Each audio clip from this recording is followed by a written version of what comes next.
তোমরা যারা কুমিল্লা বোর্ড থেকে 2025 সালে এইচএসসি পাস করছো, তোমাদের বৃত্তির ফলাফলটি কিন্তু ইতিমধ্যেই প্রকাশ করা হয়েছে।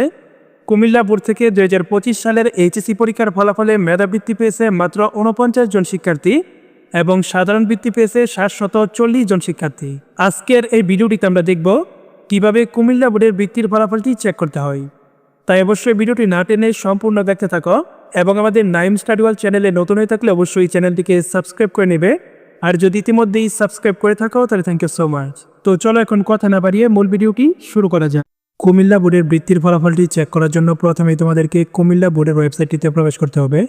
সেটি করার জন্য তোমরা তোমাদের মোবাইল ফোন থেকে যে কোনো একটি ব্রাউজার ওপেন করবে এবং তারপর ব্রাউজারটির সার্চ অপশানে গিয়ে কুমিল্লা এডুকেশন বোর্ড লিখে সার্চ দিবে। কুমিল্লা এডুকেশন বোর্ড লিখে সার্চ দিবে। কুমিল্লা এডুকেশন বোর্ড লিখে সার্চ দিলে কিন্তু তোমরা কুমিল্লা বোর্ডের ওয়েবসাইটটি পেয়ে যাবে। তারপর তোমরা ওয়েবসাইটটিতে প্রবেশ করবে।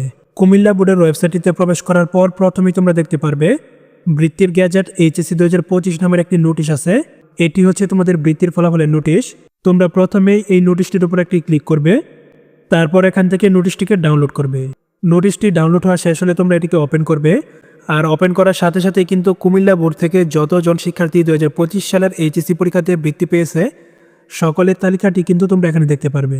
অন্যান্য বোর্ডের ফলাফলটি যদিও পিডিএফের সার্চ অপশন থেকে খুঁজে পাওয়া যেত, কিন্তু কুমিল্লা বোর্ডের ফলাফলটা কিন্তু পিডিএফের সার্চ অপশন থেকে খুঁজে পাওয়া যাচ্ছে না, কারণ এই পিডিএফটি সম্ভবত ছবি থেকে ক্রিয়েট করা হয়েছে, যার কারণে কিন্তু এখানে সার্চ দিলে কিছু আসে না। একে তো দেরিতে ফলাফল প্রকাশ করেছে, তার উপর আবার পিডিএফ থেকে সার্চ দিয়ে ফলাফল দেখা যাচ্ছে না। মানে এই সেক্টরগুলোতে কী ধরনের লোকেরা কাজ করে সেটি বুঝে আসে না। এখন তোমরা যারা কুমিল্লা বোর্ডের শিক্ষার্থী আছো, তোমাদেরকে এখানে প্রত্যেকটি পেজের সবগুলো রুল এক এক করে চেক করতে হবে যে এখানে তোমার রুলটি আছে কিনা। যদি এখানে খুঁজে তোমাদের রুলটি পাও তাহলে বুঝে নেবে তুমি বৃত্তি পেয়েছো, আর যদি দেখো এখানে তোমার রুলটি নেই তাহলে বুঝতে হবে তুমি বৃত্তি পাওনি। যে ফলাফলটি চেক করতে 10 সেকেন্ডের প্রয়োজন হয় সেটি এখন তোমাদেরকে 20 থেকে 30 মিনিট ধরে চেক করতে হবে। এছাড়া তোমাদের ফলাফল চেক করার আর কোনো উপায় নেই। আজকের মতো এখানে বিদায় নিচ্ছি। আবার দেখা হবে পরবর্তী ভিডিওতে। ততক্ষণ পর্যন্ত সকলেই ভালো থাকবে এবং সুস্থ থাকবে। আল্লাহ হাফেজ।